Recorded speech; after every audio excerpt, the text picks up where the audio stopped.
أن أصحاب الكهف والرقيم كانوا من آياتنا عجبا আসহাবে কাহাফদের যুবকদের যেই একটা ঘটনা আমি পৃথিবীর মানুষের সামনে উপস্থাপন করলাম, এটি আমার কুদরতি একটি নিদর্শন ছিল।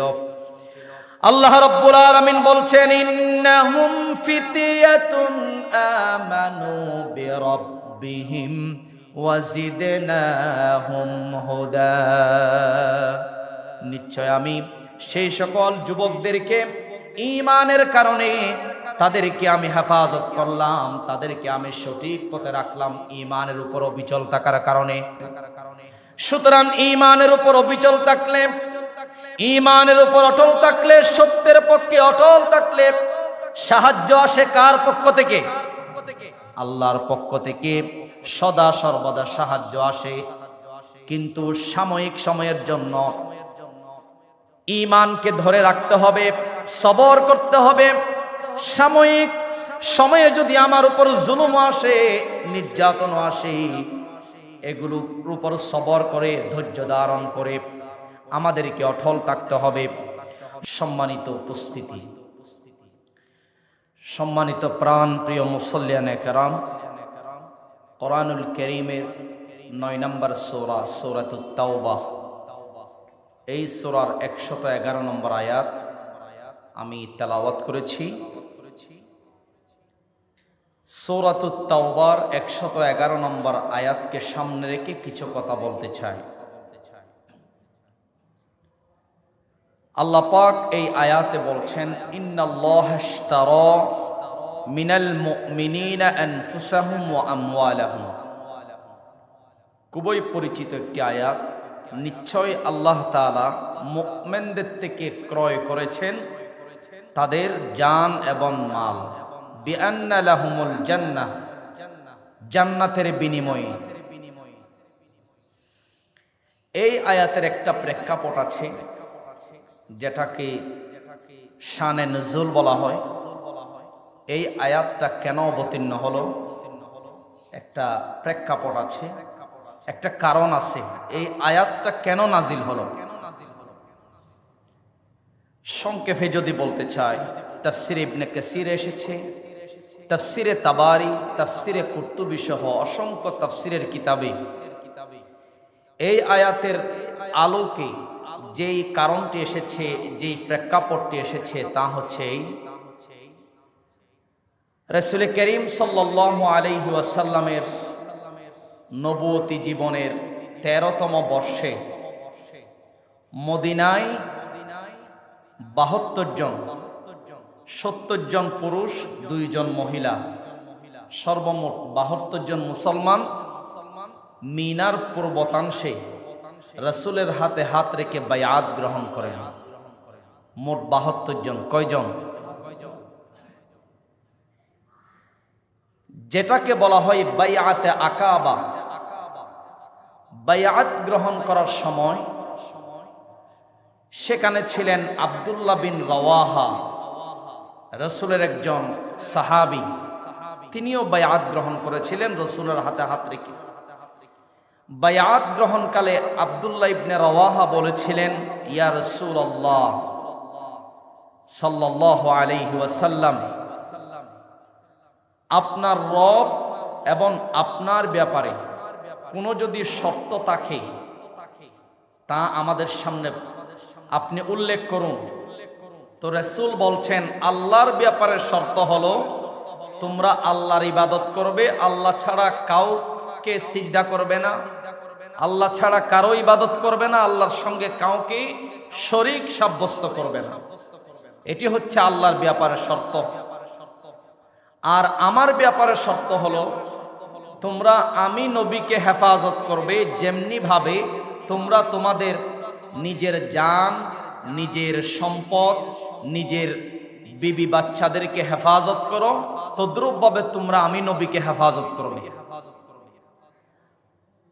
বায়াত গ্রহণকালে যারা ছিলেন তারা বলছিলেন, ইয়া রাসূলুল্লাহ, আমরা যদি এই 2টি শর্ত আল্লাহ এবং আপনার ব্যাপারে দুইটি শর্ত যদি আমরা পূরণ করি তাহলে আমাদের জন্য বিনিময় কি হবে? রাসূল বলছেন তোমাদের জন্য বিনিময় হবে জান্নাত। তখন বায়াত গ্রহণকালে যারা ছিলেন আব্দুল্লাহ বিন রওয়াহা সহ সবাই বলে উঠছিল, ইয়া রাসূলুল্লাহ, আল্লাহর ব্যাপারে এবং আপনার ব্যাপারে যেই দুইটি শর্ত আমাদের উপর আরোপ করেছেন, এই দুইটি শর্ত আমরা কখনো ভঙ্গ করব না। এই দুইটি শর্ত আমরা মেনে নেওয়ার জন্য সদা সর্বদা প্রস্তুত। আমরা গ্রহণ করে নিলাম, এই চুক্তি আমরা ভঙ্গ করব না। এর পরিপ্রেক্ষিতে আল্লাহ তাআলা সূরা তাওবার 111 নম্বর আয়াত নাজিল করে জানিয়ে দিলেন, নিশ্চয় মুমিনদের থেকে আমি ক্রয় করলাম তাদের জান এবং মাল, বিআন্না লাহুমুল জান্নাহ, জান্নাতের বিনিময়ে। আল্লাহ তাআলা জান্নাতের ঘোষণা দিয়েছেন মুমিনদেরকে জান এবং মালের বিনিময়ে।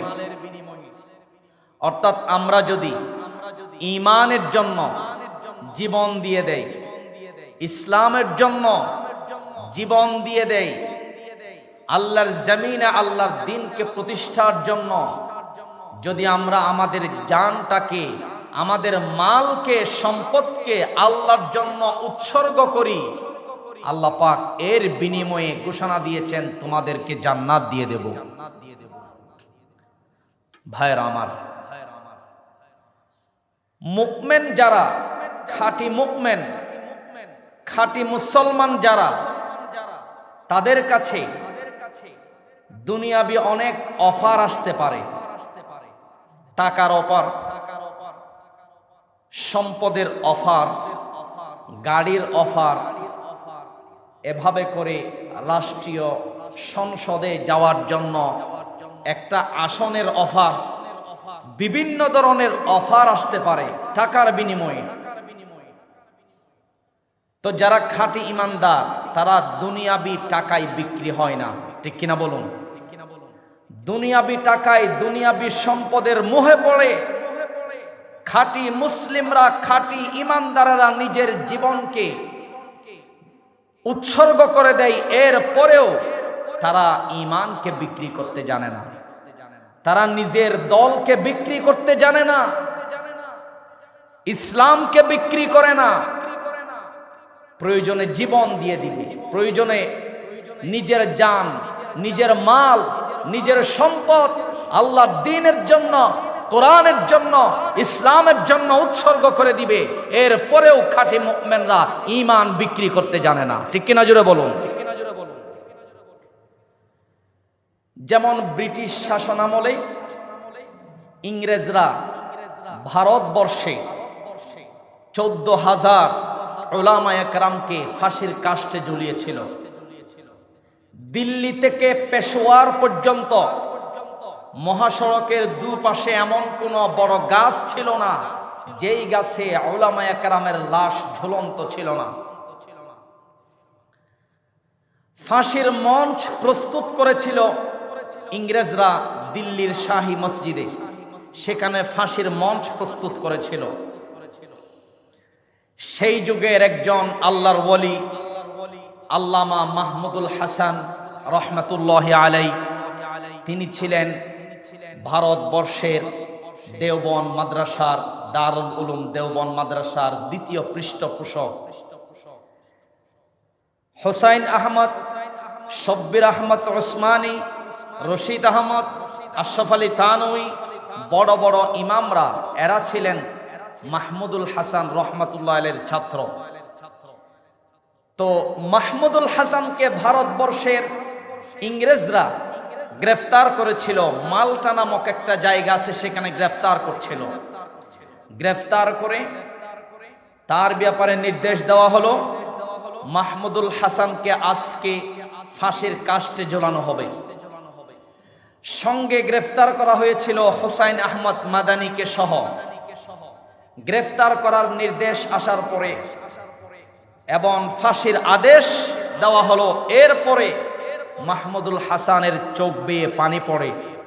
হুসাইন আহমদ মাদানী তিনি বলছেন, হুজুর আপনি কাঁদছেন কেন?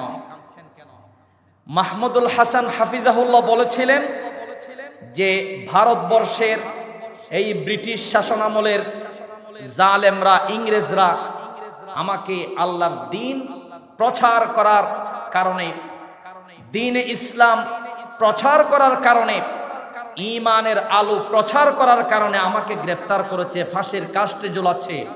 আমার জানটা, প্রাণটা আল্লাহর কাছে কবুল হয়েছে কিনা এই জন্য আমি কাঁদছি। যদি কবুল হয়ে যায় তাহলে আমি শহীদ, শহীদ করার সাথে সাথে আমি মাহমুদুল হাসান জান্নাতে চলে যাব। সুবহানাল্লাহ। তো জালেমরা অনেক জুলুম নির্যাতন করেছেন। মাহমুদুল হাসানকে বলেছেন ঈমান ছাড়ো, ইসলাম ছাড়ো, দাওয়াত বন্ধ করো, সত্যের পক্ষে বলা বন্ধ করো, ন্যায় ইনসাফের পক্ষে বলা বন্ধ করে দাও। মাহমুদুল হাসান সমস্যার বলেছিলেন আমাকে তোমরা জেলখানায় দাও, জুলুম করো, জরিমানা করো, ফাঁসির কাস্টেও যদি আমাকে নিয়ে যাও, এরপরেও আমি দ্বীনের আলো, ইসলামের আলো আমি বন্ধ করতে পারবো না। আল্লাহু আকবার বলুন। অবশ্য সে অনেক নির্যাতন করলেন, ফাঁসিতে আর ঝুলালেন না। জালেমরা বুঝতে পারলেন অসংখ্য উলামায়ে কেরামকে ফাঁসিতে ঝুলিয়েছি, সর্বশেষ এই মাহমুদুল হাসানকেও যদি ফাঁসিতে ঝুলাই কোনো কাজ হবে না। দিনের পর দিন আরো দাওয়াত দেনেওয়ালা, কোরআনের আলো ছড়ানেওয়ালা আরো বৃদ্ধি পাবে। সুতরাং মাহমুদুল হাসানকে তারা ছেড়ে দিতে বাধ্য হলো, আর ফাঁসির কাস্টে দেয় নাই। তো ফাঁসির কাস্টে পর্যন্ত গেলেন, এর পরেও কি ঈমান ছাড়লেন? সত্যের পক্ষে বলাটা ছাড়লেন? ছাড়েন নাই। ভাইয়ার আমার, এটাই হচ্ছে আমাদের জন্য শিক্ষা। জীবনের উপর হুমকি আসবে, আমার জানের উপর হুমকি আসবে, আমার সম্পদের উপর হুমকি আসবে, ব্যবসা প্রতিষ্ঠানের উপর হুমকি আসবে, পরিবার পরিজনদের উপর হুমকি আসবে, এরপরেও সত্যের পক্ষে বলা বন্ধ করা যাবে না। ঠিক কিনা জোরে বলুন। ভাইয়ের আমার, এভাবে করে যুগে যুগে আল্লাহর নবীরা দ্বীনের পক্ষে জীবন দিয়েছেন, জীবনকে আল্লাহর জন্য উৎসর্গ করেছেন। আল্লাহর খলিল সাইয়্যিদুনা ইব্রাহিম আলাইহিস সালাম ইসলামের দাওয়াত দিচ্ছেন, দ্বীনের দাওয়াত দিচ্ছেন। নমরুদ সহ্য করতে পারল না। নমরুদ গ্রেফতার করার নির্দেশ দিলেন, ইব্রাহিম আলাইহিস সালামকে গ্রেফতার করলেন, জেলখানায় বন্দী করলেন। বললেন, ওগো ইব্রাহিম, দ্বীনের দাওয়াত যদি তুমি বন্ধ করে দাও তাহলে তোমাকে ছেড়ে দেওয়া হবে, গাড়ির মালিক বানানো হবে, বাড়ির মালিক বানানো হবে, সম্পদের মালিক বানানো হবে, তোমাকে অসংখ্য অফার দেওয়া হবে, পুরস্কার দেওয়া হবে, কিন্তু শর্ত একটা, ইসলামের দাওয়াত বন্ধ করতে হবে। ইব্রাহিম আলাইহিস সালাম ইসলামের দাওয়াত বন্ধ করলেন না। পরিশেষে নমরুদ পরামর্শ করল, ইব্রাহিমকে আগুনে ফেলে নিক্ষেপ করা হবে, তাকে শেষ করে দেওয়া হবে। ইব্রাহিমকে যদি দুনিয়া থেকে শেষ করে দেওয়া হয়, ইসলামের দাওয়াত আর কেউ দিতে পারবে না, সাহস পাবে না। অসংখ্য লাকড়ি জোগাড় করা হলো একটি খোলা ময়দানে। 20 হাত কিতাবে লিখেছে, 20 হাত থেকে 30 হাত গভীর মাটি খনন করা হলো। সেখানে অসংখ্য লাকড়ির ব্যবস্থা করা হলো। লাকড়ির ব্যবস্থা করে আগুন ধরিয়ে দেওয়া হলো। বিশাল আগুন, ধাও ধাও করে আগুন জ্বলে। কিভাবে ইব্রাহিমকে সে আগুনের মাঝখানে ফেলবে? নমরুদ চিন্তায় পড়ে গেলেন। এক পর্যায়ে শয়তান এসে ইব্রাহিমকে কিভাবে আগুনের কুণ্ডুলিতে নিক্ষেপ করবে পরামর্শ দিলেন। শয়তান নমরুদকে বললেন, একটা চরকা বানাও, বর্তমান ক্রেনের মতো করে, সেখানে বাঁধা হলো, ঘুরায়া ইব্রাহিমকে আগুনের ভিতরে ফেলে দেওয়া হলো। ফেরেশতারা সহ্য করতে পারলেন না। আল্লাহর ফেরেশতারা আল্লাহর কাছে দুহাত তুলে দোয়া করলেন, ওগো আল্লাহ, ইব্রাহিম নবী আপনাকে ভালোবাসেন, আপনাকে মোহাব্বত করেন, আপনার ভালোবাসায় সে আগুনে আজকে পড়ে গেছে, আগুনে তাকে যেতে হচ্ছে আপনার ভালোবাসায়, ইসলামের ভালোবাসায়, দ্বীনের ভালোবাসায়। ইব্রাহিম আলাইহিস সালামকে আগুনে যেতে হচ্ছে, ফেরেশতাদের দোয়া কবুল করলেন। আল্লাহ রাব্বুল আলামিন বললেন, ওগো আমার ফেরেশতারা, আমার ইব্রাহিমের কাছে যাও, তোমরা আমার ইব্রাহিমকে গিয়ে বলো, ওগো ইব্রাহিম, তোমার কোনো সাহায্য লাগবে নাকি? আমরা প্রস্তুত আছি তোমাকে সাহায্য করার জন্য। ইব্রাহিম আলাইহিস সালাম বললেন, ওগো ফেরেশতারা, তোমাদেরকে কে পাঠিয়েছে? ফেরেশতা বলল, আল্লাহ পাঠিয়েছে আপনাকে সাহায্য করার জন্য। ইব্রাহিম আলাইহিস সালাম সমস্বরে বলে উঠলেন, আমি আল্লাহকে ভালোবাসি, আল্লাহকে মুহাব্বত করি, আমি আল্লাহর দ্বীনের দাওয়াত দিচ্ছি, এই কারণে নমরুদ আমাকে আগুনে নিক্ষেপ করলো। আর আল্লাহ তাআলাও জানেন কেন আমাকে আগুনে নিক্ষেপ করা হচ্ছে, আমি তো আল্লাহকে ভালোবাসি। আল্লাহ তাআলা যতক্ষণ পর্যন্ত আমাকে যতক্ষণ পর্যন্ত ভালোবাসার বহির প্রকাশ ঘটান নাই, ততক্ষণ পর্যন্ত তোমাদের প্রস্তাব আমি ইব্রাহিম গ্রহণ করতে রাজি নই। ফেরেশতাদের প্রস্তাব ইব্রাহিম আলাইহিস সালাম গ্রহণ করলেন না। আল্লাহ পাক খুশি হয়ে গেলেন। আল্লাহ রাব্বুল আলামিন সঙ্গে সঙ্গে আগুনকে অর্ডার করলেন, হে আগুন, আমার ইব্রাহিমের জন্য ঠান্ডা হয়ে যাও। সুবহানাল্লাহ পড়েন। কোরআন আয়াত নাজিল করলেন, কুলনা ইয়া নারু কুনি বারদান ওয়া সালামান আলা ইব্রাহিম। আগুনকে অর্ডার করলেন। আগুন কথা শুনেছেন কার? ইব্রাহিম আলাইহিস সালামের পুত্র ইসমাঈল, তাকে জবেহ করে দেওয়ার জন্য নিয়ে যাওয়া হলো। সে পরীক্ষায় পাশ হয়ে গেলেন। ধারালো ছুরি গলার মধ্যে বসালেন, কিন্তু সেই ছুরিকে আল্লাহ পাক অর্ডার করলেন, খবরদার একটা পশমও যেন ইসমাইলের কাটা না যায়। আল্লাহু আকবার জোরে বলুন। ধারালো ছুরি একটা পশমও কাটতে পারে নাই, কারণ ছুরির প্রতি আল্লাহর অর্ডার ছিল। রাগ গুসায় ইব্রাহিম আলাইহিস সালাম ছুরিটাকে দূরে নিক্ষেপ করলেন। একটি পাথরের উপর ছুরিটা পড়লেন, ছুরির ধার এতটাই ছিল পাথরটা ৭ টুকরায় দ্বিখণ্ডিত হয়ে গেল। আল্লাহু আকবার। এরপরেও ইসমাইলের গলার পশমও কাটা যায় নাই। ছুরির প্রতি আল্লাহর নির্দেশ ছিল, আগুনের প্রতিও আল্লাহর নির্দেশ ছিল। জ্বলন্ত আগুন ধাউ ধাউ করে জ্বলছে, এরকম জ্বলন্ত আগুনকে আল্লাহ পাক অর্ডার করলেন, খবরদার আমার ইব্রাহিমের শরীরের একটা পশমও যেন পোড়া না যায়। সেই জ্বলন্ত আগুনের মাঝখানে আল্লাহ রাব্বুল আলামিন ইব্রাহিম নবীর জন্য ফুল বাগিচায় পরিণত করে দিলেন। আল্লাহু আকবার জোরে বলুন। ঈমানের কারণে, ঈমান কত মজবুত ছিলেন। ইব্রাহিম আলাইহিস সালাম যদি নমরুদকে বলতেন, ঠিক আছে আমি দাওয়াত দেব না, সত্যের পক্ষে বলা বন্ধ করে দেব, তখন কত অফার ছিল, দুনিয়াবি অফার, এগুলো তো ক্ষণস্থায়ীর জন্য, ঠিক কিনা বলুন। কিন্তু স্থায়ী অফার, চিরস্থায়ী পুরস্কার তো পড়ে আছে আখেরাতে। আমাদেরকে সেই চিরস্থায়ী পুরস্কারের দিকে দাবিত হতে হবে। ক্ষণস্থায়ী দুনিয়ার লোভ লালসায় মুমিনরা আপনার ঝাঁপিয়ে পড়তে পারে না। ক্ষণস্থায়ী দুনিয়ার লোভ লালসায় মুমিনরা পড়তে পারে না। মুমিনরা চায় চিরস্থায়ী পুরস্কার জান্নাতের, ঠিক কিনা জোরে বলুন। আমার ভাইরা, ফেরাউনের স্ত্রী আসিয়ার কাহিনী আমরা সকলেই জানি। ফেরাউনের স্ত্রী আসিয়া মুসা আলাইহিস সালামের উপর ঈমান আনল। ফেরাউন জানতে পারল, তার সংসদের ভিতরে ফেরাউন বক্তব্য দেওয়ার সময় বলল, আমার স্ত্রী আসিয়া মুসার দাওয়াত গ্রহণ করেছে, সেও মুসার দলে চলে গেছে, মুসার অনুসারী হয়ে গেছে। সুবহানাল্লাহ পড়েন। ফেরাউন সবাইকে বলল, তাকে গ্রেফতার করে নিয়ে আসো।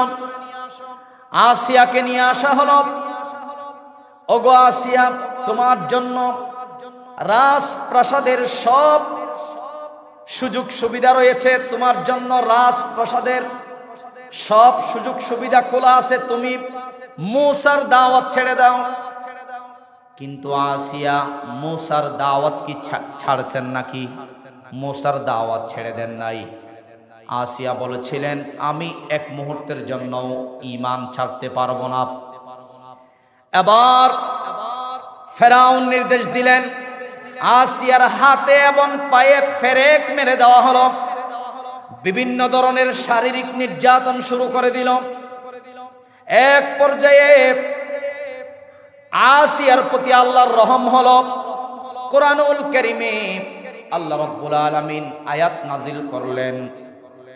কোরআনুল কারীমে আল্লাহ পাক আয়াত নাজিল করে বলে দিলেন, ওয়াদারাবাল্লাহু মাসালাল লিল্লাযীনা আমানু ইমরাআতা ফিরআউন ইয ক্বালাত রাব্বি ইবনি লি عندك بيتا في الجنة ونجني من فرعون وعمله ونجني من القوم الظالمين।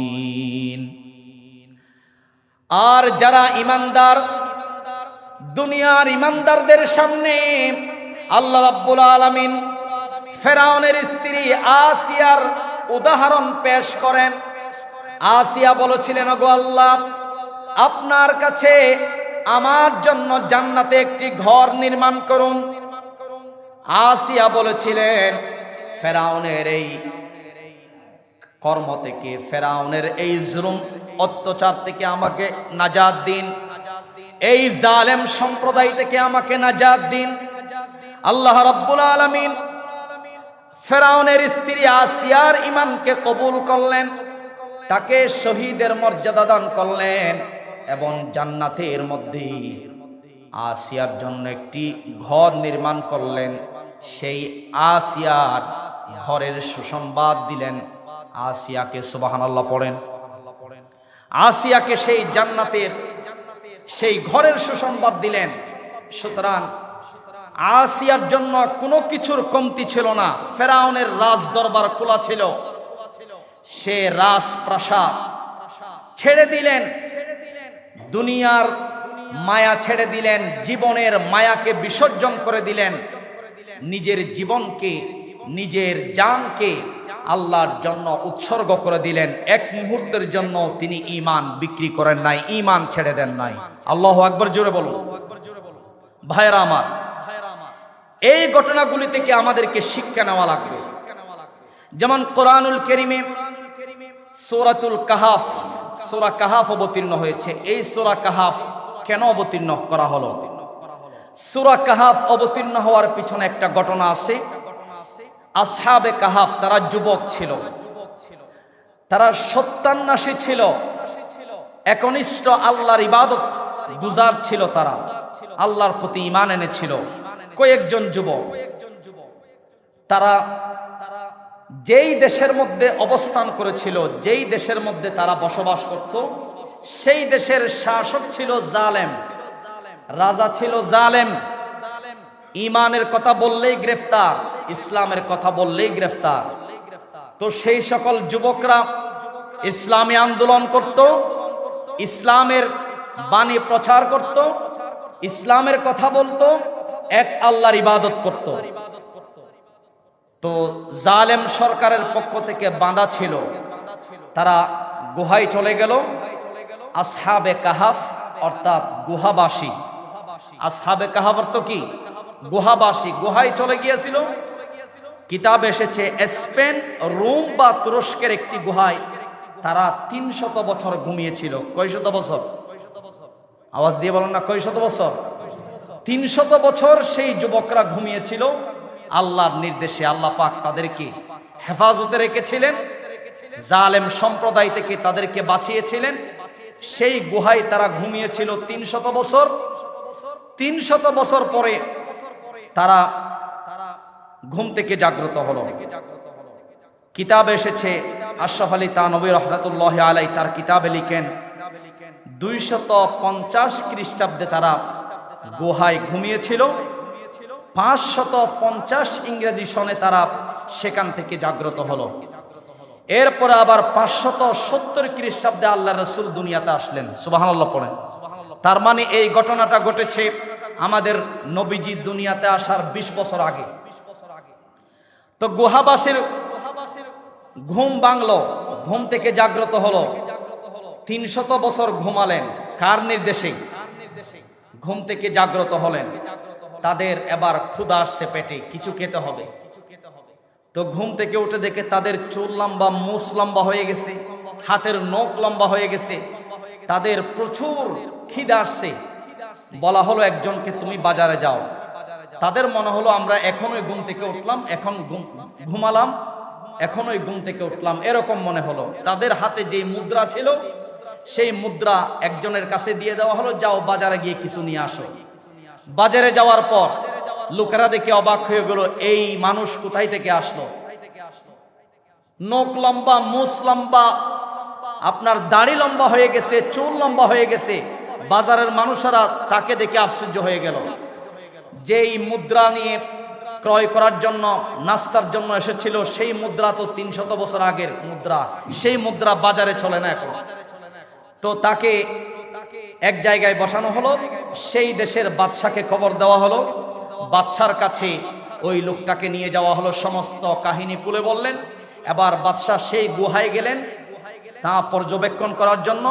গুহায় যাওয়ার পর যে বাকি যুবকরা ছিল তারা আর নাই, তারা সেখানে মারা গেলেন আল্লাহর হুকুমে। সম্মানিত উপস্থিতি, কোরআনুল কারীমে আল্লাহ তাআলা এদের পরিপ্রেক্ষিতে সূরা নাজিল করেছেন সূরাতুল কাহাফ। সূরাতুল কাহাফে 7 জন যুবকের কথা এসেছে। এদের সাথে একটি কুকুরও ছিল, এই জন্য বলা হয় আসহাবে কাহাফের ওই কুকুরটা জান্নাতে যাবে। সুবহানাল্লাহ পড়েন। আল্লাহ রাব্বুল আলামিন বলেছিলেন, আন্না আসহাবাল কাহফি ওয়ার রাকিম কানু মিন আয়াতিনা আজাবা। আসহাবে কাহাফদের যুবকদের যেই একটা ঘটনা আমি পৃথিবীর মানুষের সামনে উপস্থাপন করলাম, এটি আমার কুদরতি একটি নিদর্শন ছিল। আল্লাহ রাব্বুল আলামিন বলছেন, ইন্নাহুম ফিতয়াতুন আমানু বিরাব্বিহিম ওয়াজিদনাহুম হুদা। নিশ্চয় আমি সেই সকল যুবকদেরকে ঈমানের কারণে তাদেরকে আমি হেফাজত করলাম, তাদেরকে আমি সঠিক পথে রাখলাম ঈমানের উপর অবিচল থাকার কারণে। সুতরাং ঈমানের উপর অবিচল থাকলে, ঈমানের উপর অটল থাকলে, সত্যের পক্ষে অটল থাকলে সাহায্য আসে কার পক্ষ থেকে? আল্লাহর পক্ষ থেকে সদা সর্বদা সাহায্য আসে। কিন্তু সাময়িক সময়ের জন্য ঈমানকে ধরে রাখতে হবে, সবর করতে হবে। সাময়িক সময়ে যদি আমার উপর জুলুম আসে, নির্যাতন আসে, এগুলোর উপর সবর করে, ধৈর্য ধারণ করে আমাদেরকে অটল থাকতে হবে। ভাইয়েরা আমার, আল্লাহর পক্ষ থেকে সাহায্য নেমে আসবে।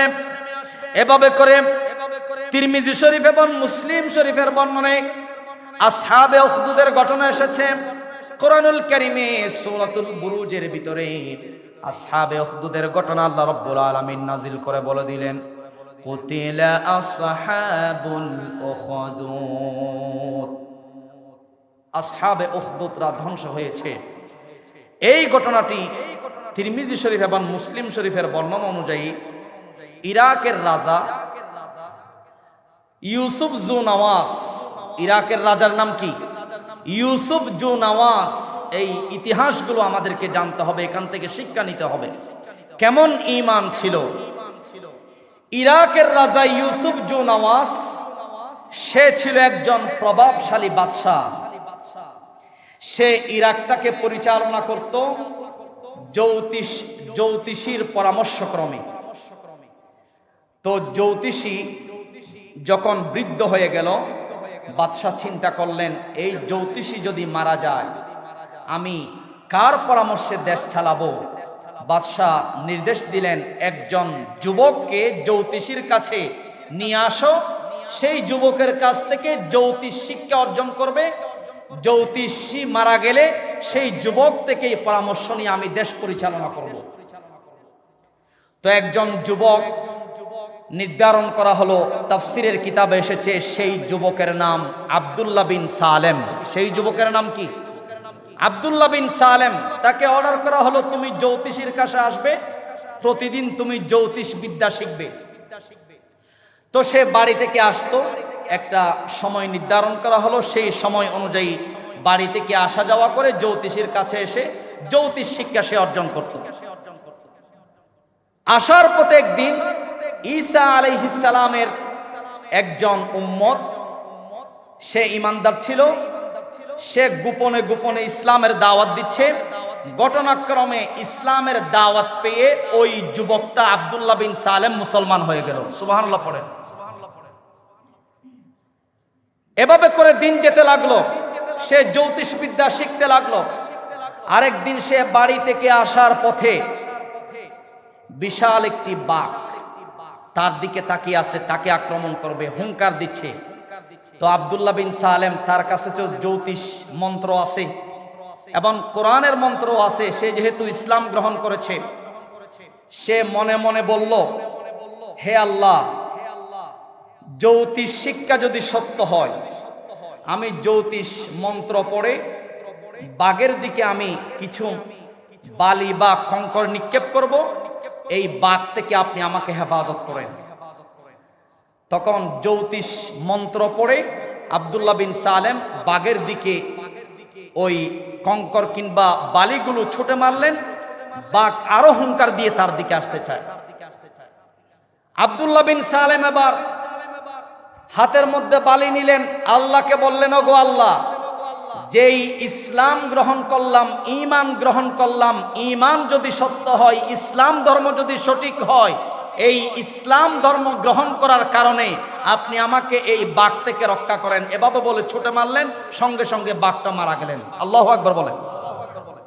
সূরাতুল বুরুজের ভিতরে তাফসিরের মধ্যে এই ঘটনা এসেছে।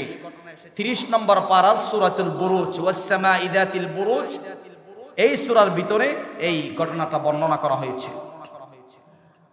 এবার বাদশা জানতে পারলেন যে আব্দুল্লাহ যেই জ্যোতিষ শিক্ষা অর্জন করতে লাগলো, বাদশার পরামর্শক্রমে সেই আব্দুল্লাহ বিন সালেম গোপনে গোপনে ইসলাম ধর্ম গ্রহণ করছে, ঈমান আনছে। বাদশা জানতে পারায় রাগান্বিত হলেন। জালেম বাদশাহ ইউসুফ জুনাওয়াজ, সে ডাক দিয়ে বলল, আব্দুল্লাহ বিন সালেমকে পর্বতমালায় নিয়ে যাও, সেখান থেকে উঁচু পর্বত থেকে নিচে নিক্ষেপ করে তাকে হত্যা করো। ঈমানের কারণে আব্দুল্লাহ বিন সালেম যুবক ছেলে, তাকে নিয়ে যাওয়া হলো পর্বতে। কিন্তু আল্লাহর হুকুমে যারা নিয়ে গেছে তারা মারা গেছে, আব্দুল্লাহ বিন সালেম মারা যায় নাই। সেখান থেকে চলে আসলো। বাদশাহ আবার নির্দেশ দিলেন, এই আব্দুল্লাহকে তোমরা সাগরের মাঝখানে নিয়ে যাও। একটা নৌকার মধ্যে উঠানো হলো, যারা তাকে নিয়ে গেলেন তারা মারা গেল, আব্দুল্লাহ বিন সালেম মারা যায় নাই। বাদশাহ চিন্তা করে, কিরে, এই ছেলের চাচা যাকে পাঠাই তারাই মারা যায়, কিন্তু সে মরে না, কারণটা কি? আব্দুল্লাহ বিন সালেম তিনি বলেন, হে বাদশাহ, আমার ভিতরে এমন একটা মন্ত্র আছে, ফু দিলে তুইও মরে যাবি। আল্লাহু আকবার বলেন না। আব্দুল্লাহ বিন সালেম বাদশাকে বলে দিলেন যে তুমি আমাকে মারতে পারবে না। এবার বাদশাহ বললেন, আমি যেহেতু প্রভাবশালী একজন নেতা, কিভাবে আমি তোমাকে মারতে না পারি? আমার সাহস, আমার শক্তি তোমাকে দেখাইতে হবে। দেশের সমস্ত বাহিনীকে একত্রিত করলেন। একত্রিত করে বিশাল একটি ময়দানে নিয়ে যাওয়া হলো।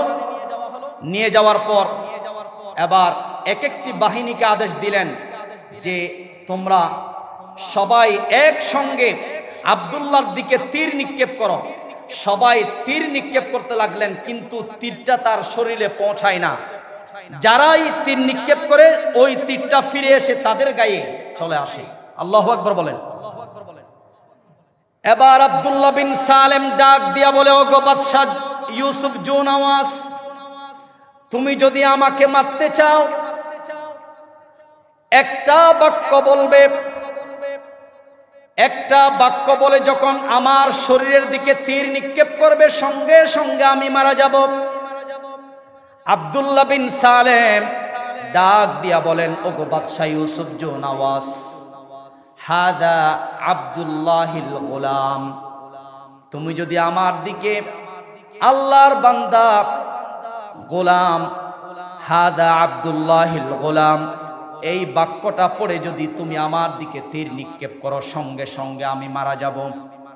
ইউসুফ জুন আওয়াজ যুবকের দিকে এই বাক্যটি পড়ে তীর নিক্ষেপ করলেন, সঙ্গে সঙ্গে যুবকটা মারা যায়। চতুর্দিকে সমবেত হলেন অসংখ্য মানুষ, হাজার হাজার মানুষ। এই দৃশ্য দেখে উপস্থিত যারা ছিল সবাই মুসলমান হয়ে গেলেন, কালিমা পড়ে ফেললেন। আল্লাহু আকবার বলেন। বাদশা ইউসুফ জুন আওয়াজ ডাক দিয়া বলে, তোমরা কেন ঈমান আনলে? ঈমানের কারণে আব্দুল্লাহ বিন সালেমকে মারলাম, এত কিছু তার জন্য সংগ্রহ করলাম, তাকে মেরে ফেললাম। কিন্তু একজন আব্দুল্লাহকে ঈমানের কারণে মারলাম, অসংখ্য আব্দুল্লাহ উঠে গেল। ঠিক কিনা বলেন? একজন হাদিকে মারলো, অসংখ্য হাদি উঠে গেল। ঠিক কিনা জোরে বলেন। ভাইয়েরা আমার, ইউসুফ জুন আওয়াজ ডাক দিয়া কই, তোমরা যারা ঈমানের চয় কেন উপস্থিত আছো সবাই ঈমান ছাড়ো, না হয় তোমাদের শাস্তি আরো কঠোর হবে। সবাই বললেন আমরা ঈমান ছাড়তে রাজি নই। এবার বাদশাহ ডাক দিয়া বললেন, এখানে যারা ঈমান এনেছে চতুর্দিকে আগুন জ্বালিয়ে দেওয়া হোক। আগুন জ্বালিয়ে দেওয়া হলো, আগুনে সবাইকে পুড়িয়ে পুড়িয়ে মারা হলো। এক পর্যায়ে আল্লাহর গজব নেমে আসলো।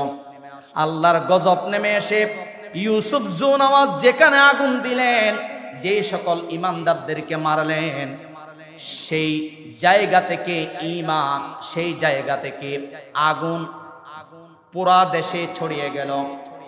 যেই জায়গায় আগুন দিয়ে ঈমানদারদেরকে মারলেন আব্দুল্লাহ বিন সালেম সহ, সেই জায়গা থেকে আগুন ছড়িয়ে গ্রামে গঞ্জে আগুন ভরপুর হয়ে যায় এবং সেই আগুনের কবলে পড়ে ওই ইউসুফ জুন আওয়াজ দৌড়াইতে থাকে। আগুন ইউসুফ জুন আওয়াজ সেই বাদশাকে দৌড়ায়। এক পর্যায়ে আগুন থেকে বাঁচার জন্য সেই ইউসুফ জুন আওয়াজ সাগরের মধ্যে ঝাঁপ দিলেন। সাগরের মধ্যে ঝাঁপ দেওয়ার পরে সেখানেও আগুন গিয়ে চলে যায়, সেখানেও আগুন চলে যায়। এক পর্যায়ে সে মৃত্যুবরণ করল।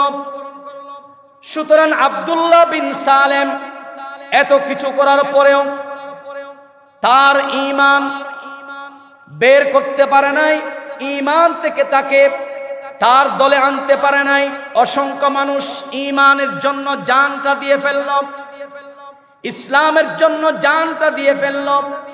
এভাবে করে যদি আমরা সত্যের পক্ষে অটল থাকতে পারি, ন্যায় ইনসাফের পক্ষে অটল থাকতে পারি, আমাদের জন্য রবের পক্ষ থেকে সম্মান আছে না নাই? ভাইয়েরা আমার, এই জন্য বলছি, আল্লাহর রাসূল বলছেন, আন উবাদা ইবনে সামিত রাদিয়াল্লাহু তাআলা আনহুমা قال قال أوصاني خليلي رسول الله صلى الله عليه وسلم بسبع خصال। উবাদা বিন সামিত রাসূলের একজন সাহাবী, তিনি বললেন আল্লাহর হাবিব আমাদেরকে ওসিয়ত করলেন 7টি বিষয়ের। এর মধ্যে প্রথমটি হচ্ছে লা তুশরিকু বিল্লাহি শাইআ, আল্লাহর সঙ্গে শরীক করা যাবে না, আল্লাহ ছাড়া কারো গোলামি করা যাবে না, আল্লাহ ছাড়া কারো দাসত্ব করা যাবে না। ওয়া ইন কুতিতুম, যদি তোমাকে হত্যা করা হয়, আও হুররিকতুম আও সুল্লিবাতুম, ফাঁসির কাষ্ঠে ঝুলানো হয়, যদি তোমাকে আগুনে নিক্ষেপ করা হয়, যত ধরনের শাস্তি দেওয়ার আছে সব শাস্তি দিলেও আল্লাহর ঈমান ছাড়া যাবে না। আল্লাহু আকবার জোরে বলেন।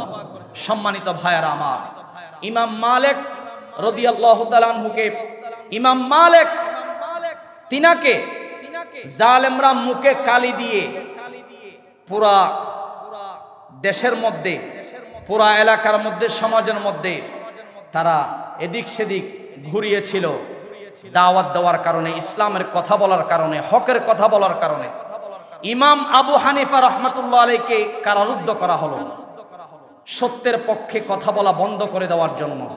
কিন্তু জেলখানা থেকে তিনি মৃত বের হলেন, শহীদ হয়ে বের হলেন। তিনি জালেমদের কাছে বাতিলের সামনে মাথা নত করেন নাই। ঠিক কিনা বলেন? এভাবেও আমাদেরকে অটল থাকতে হবে। শরীফ উসমান হাদি ভাই থেকে শিক্ষা গ্রহণ করা লাগবে। দিল্লিতে বসে বসে জালেমরা, স্বৈরাচাররা লক্ষ্য করছে, যদি উসমান হাদির মতো বাংলাদেশের প্রতিটা ঘরে ঘরে যুবক আর তরুণরা তৈরি হয়ে যায়, তাহলে তো বাংলাদেশে ভারতপন্থী রাজনীতি আর চলতে পারবে না। ঠিক কিনা? এই জন্য তারা সেখানে বসে বাজেট করে উসমানকে হত্যা করেছে, শহীদ করেছে। যাই হোক, শহীদ করার পরে উসমান হাদি মারা গেলেন। মারা যাওয়ার পরে তার জানাজাই প্রমাণ করলো সে আল্লাহর কাছে দামি হয়েছে কিনা। ঠিক কিনা বলুন?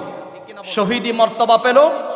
দুনিয়ার জীবন ক্ষণস্থায়ী জীবন, একদিন মরতেই হবে। এই জন্য গোলামি করে কারো গোলামি করে মরতে চাই না, কারো দাসত্ব করে মরতে চাই না। আমরা আল্লাহর দাসত্ব করে, আল্লাহর গোলামি করে, হকের পক্ষে বলে আমরা মরতে চাই উসমান হাদির মতো। ঠিক কিনা? জোরে বলুন। আল্লাহ তাআলা আমাদের সকলের ঈমান আমলকে শেষ জামানায়, ফিতনার জামানায় আমাদের ঈমানটাকে হেফাজত করুন, বলি আমিন। ওয়া আখিরু দাওয়ানা আলহামদুলিল্লাহি রাব্বিল আলামিন।